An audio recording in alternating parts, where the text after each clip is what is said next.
Hi friends, for today's DIY Ikea Hacks video, I will be upcycling these Ikea products into items that fit my style more, and hopefully inspiring you to take a look around your own homes for items you'd like to revamp.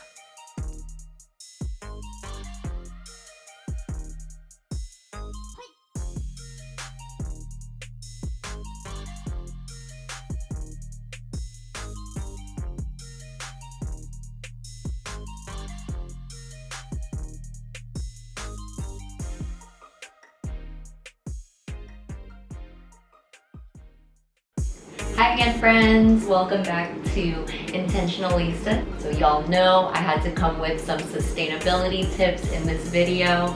So some of the items that I'm going to use to upcycle these Ikea pieces that I already have are some yarns with some special certifications that I wanted to talk with you guys about. So this pretty taupe colored yarn I got from Michael's for $2.99, 20% off. Guys, you can always find a 20% off coupon. So this yarn is OKO Tech Standard 100 certified. It has undergone testing to ensure that this textile does not contain any harmful substances. The next product that I have, I got from Package Free, which is a online zero waste shop. I got their certified organic unbleached kitchen twine.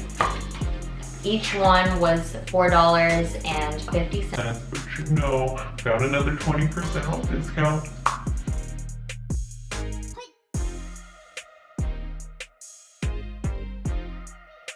Another environmentally friendly product that I have is from the shop called Hobby. It is this 100% Egyptian cotton yarn. This organic yarn I got in color number 4, titanium. And it is so soft already, you guys.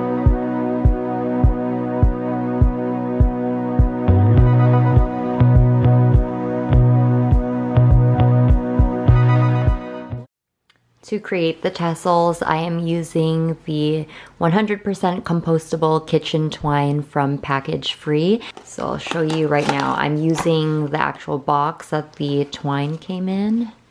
I'm just going to snip a part of this cardboard box. This back part feels the thickest, so I'm gonna use that. Just cutting myself a cardboard square here, utilizing every part of this product.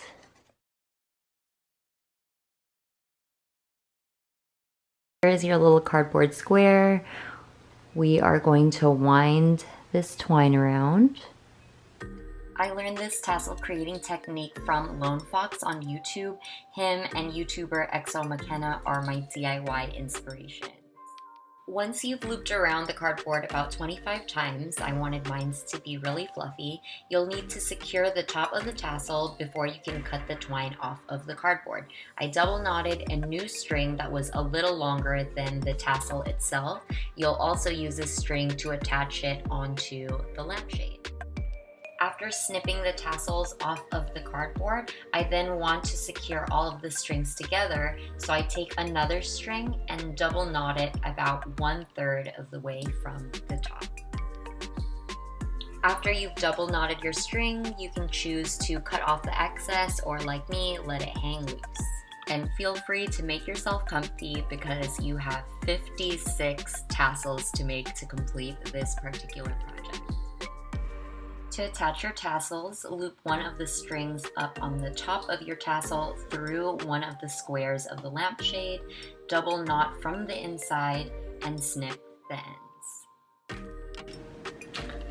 The sun has gone down and I've gone through about 6 or so episodes of Schitt's Creek, but I am almost done.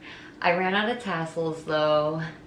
As you can see, this back side, I need about 11 more tassels, so I'll have to order some more of the kitchen twine from Package Free shop, but it's looking pretty good. I feel like there might be an easier way to do this, but this is what I am going to do. And an easier way there was. It was much faster to weave 2 strings at a time. When you're done, just knot the opposite ends of your string together from the inside. We've created tassels, we've created a weave pattern. Now let's create this coil thingy-mabobber. You will need 40 inches of your thicker yarn, but notice how I left space 6 inches in the front, 6 inches on the end, and the middle part is where the coil will be. We'll start the coil at the 6-inch mark, so that's where you can tie off your thinner string. I cut 5 pieces of my thinner string, measured to 40 inches each, and this thinner string I am just passing over and under the thicker one. You will continue this until 28 inches of your main string have been coiled, leaving 6 inches in the beginning uncoiled and also at the end.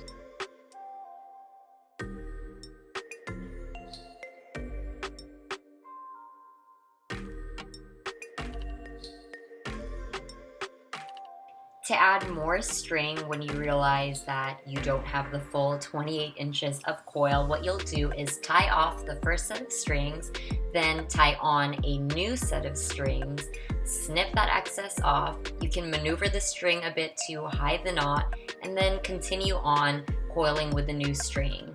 It doesn't have to be perfect, just have fun with it.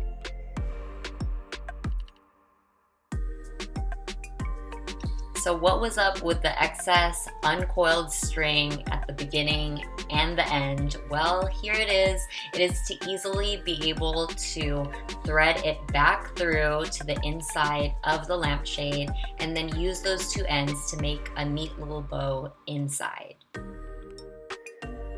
The 20 inches of coil is enough to wrap around the top part of your lampshade. And ta-da! Here she is.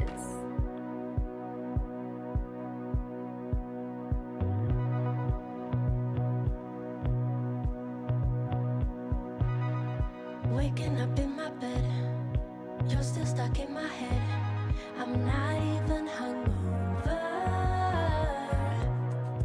I wanna call your phone, tell you what you did wrong, then ask you to come over. Not very good with decisions, know what's right, but I don't listen, I don't. I got this spray paint from Michael's as well. The Martha Stewart collection was all 50% off. I got this color in Porcelain Doll Gloss. God, that's a scary name. Porcelain Doll? Seriously? I got this for only $3.20. My station set up outdoors. We ready. Ooh. Oh, it only needs like a little bit. Do like a sweeping. Oh really? Okay. Oh no, I effed it up. Right? Like, let me just... No. I didn't want it to be bubbly. Oh my god, this is not fun anymore. How do people do this so flawlessly? Tell me how this happened. I've never spray painted anything in my life before. Globbed it on a little too thick. What was the advice that you gave me again about getting good at something, Boo? Well, if you want to be good at something, first you have to be really bad at it. Alright, well, I've proved that I'm really bad at spray painting. This is so sad. I hope that we can fix it. You said that we can just sand it down and spray it again tomorrow or whenever, so... Alright, stay tuned on how we can resurrect this vase. You guys, I don't know how I did it. This is probably the 3rd time that we've tried to spray paint this vase, and look at me go. Like, if I can do it, you can do it, okay? An old dog can learn new tricks.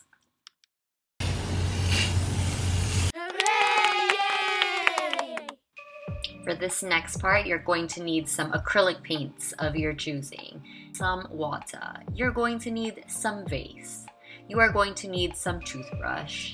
Look how I dipped it in, barely tapped off the water. Just wait for this mess. That's not how you do the splatter. Now watch as I really tap in, even letting it rest between taps. That is how you speckle. Zoom in on that for me, Momo.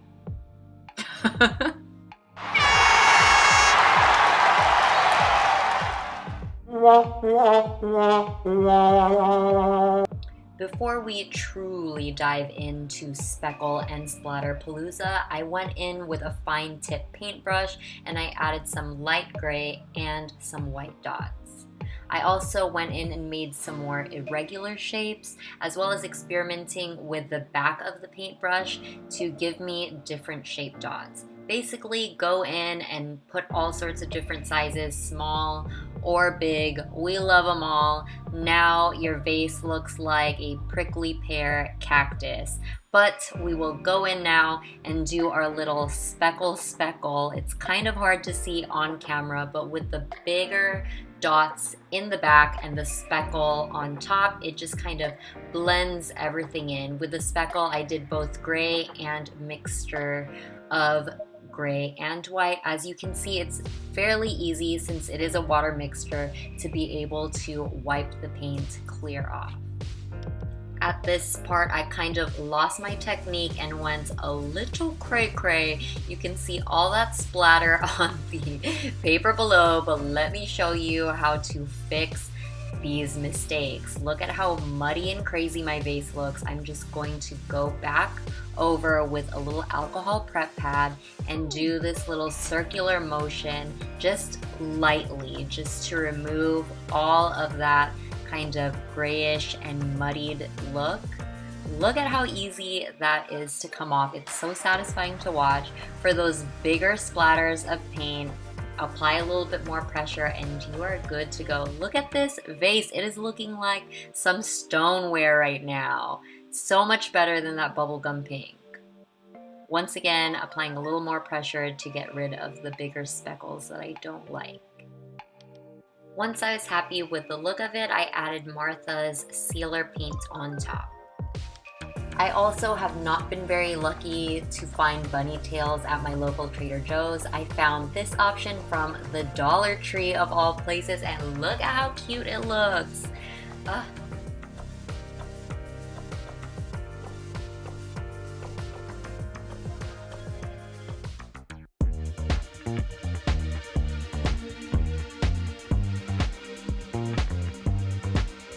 Just another sunny day in Southern California. It's where the people came to play. Don't let them transform you. Come and see what. And now it's time to paint. I really loved this sponge brush that my boyfriend lent me. What makes me so happy about this project is I did not have to spend a dime. He actually gave me the acrylic paints, the paint brushes, the painter's tape. Okay, the paper covering the mirror to protect it was all me though, okay, boo-boo? Make sure to get up into that crack too, don't be scared. Oh my gosh, it's still recording. That sponge brush seriously was a game changer. Look at just how smoothly the acrylic paint just glides on there.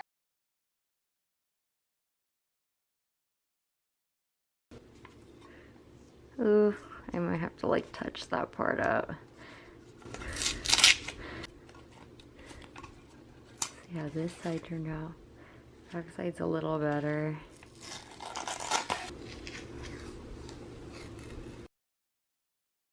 Need to like fix that part. So the issue here is that you can still see the original pink color in between the mirror and the wood block. But to every problem, there is a solution. So I'm gonna take some more of my organic light gray cotton yarn, and I'm probably going to just create a braid with it and glue it around the edges. All I'm doing here is measuring out 18-inch pieces of my hobby yarn, cutting out 6 pieces. Tie your pieces of string all together and basically just braid all the way down. Each part of your braid will include 2 pieces of string each, just to make the braid a little thicker.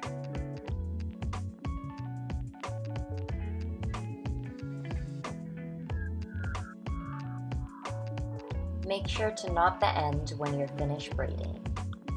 Now that we have our entire braided string of yarn, we can glue it in place with a hot glue gun. Making sure that you glue the yarn down right in the middle so that the length is equal on both sides of the yarn to fully wrap around to the back of the mirror and covering all of the old pink paint.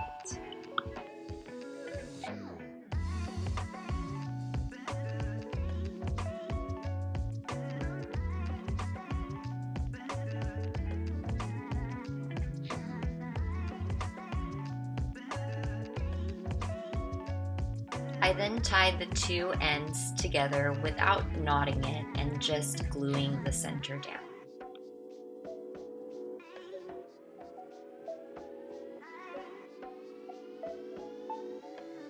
Changing the mirror to a matte black from the pink color and pairing it with the natural mirror that came in the set looks so nice together.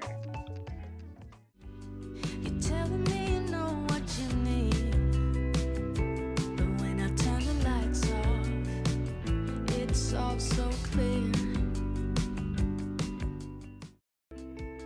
For all my plant parents, this could be the project for you. You'll need your watering can, some wooden beads. I found mine from the Michaels clearance section and picked out the neutral colors, though I only used the white and tan, and of course my organic string. Cut out enough string for how big you want your loop to be. I kind of underestimated, but I'll show you later how to remediate that and add some more string. I'm doing this little tape trick so that it's easier to feed the string through each of the beads, especially for the really skinny ones, which was much harder to pull through. If you ever get stuck though, you can carefully use a sewing needle or pin to help push that tape through to the other end of the bead. When creating your design, keep in mind that we are looping this string back up to the watering can, so make your beads symmetrical.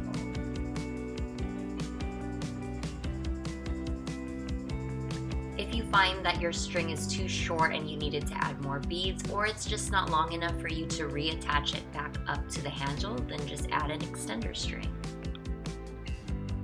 Cut off the tape from the original one, hide the knot behind the bead, and bring it back up and tie it to the other side of your loop, doing a double knot to make sure it's secure, and then bringing it over your handle through the loop, only one of the strings, so that you can securely tie it in the middle, double knot, cut that off, and you are all securely fastened to the watering can.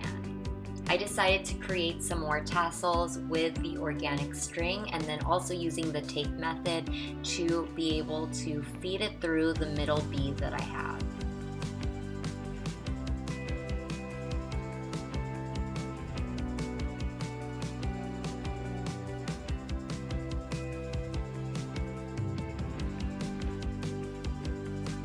I decided to make some diagonal cuts onto this tassel so that it had a point down the middle, and just to give it a different design than the first tassels that I made for my lampshade.